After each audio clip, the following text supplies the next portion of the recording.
మీరు అవతార్ 2 మూవీని చూసే ఉంటారు. ఇందులో ఈ యెల్లో కలర్ ఫ్లూయిడ్ ని టుల్కున్స్ బ్రెయిన్ లో నుంచి తీస్తారు. ఇప్పుడు మీకు విషయం చెప్పనా, ఇలా రియల్ గా చేస్తారు.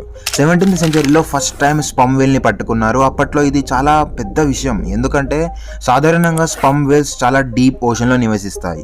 వాటిని చంపి వాటిలో నుంచి వేల్ ఆయిల్ ని తీసేవాళ్ళు. ఈ వేల్ ఆయిల్ కి చాలా హై డిమాండ్ ఉండేది 18th and 19th సెంచరీలో. 19th సెంచరీలో అయితే ప్రతి సంవత్సరం 2000 నుంచి 20,000 వేల్స్ ని చంపేసేవాళ్ళు. అండ్ లేట్ 1930s లో అయితే 50,000 వేల్స్ ని చంపేసేవాళ్ళు ప్రతి సంవత్సరం. ఇప్పుడు అవతార్ 2లో టుల్కున్స్ ని చంపడానికి ఎలాంటి షిప్స్ అండ్ వెపన్స్ ని యూజ్ చేశారో అప్పట్లో కూడా సిమిలర్ గా అలాంటి షిప్స్ అండ్ వెపన్స్ ని యూజ్ చేసేవారు.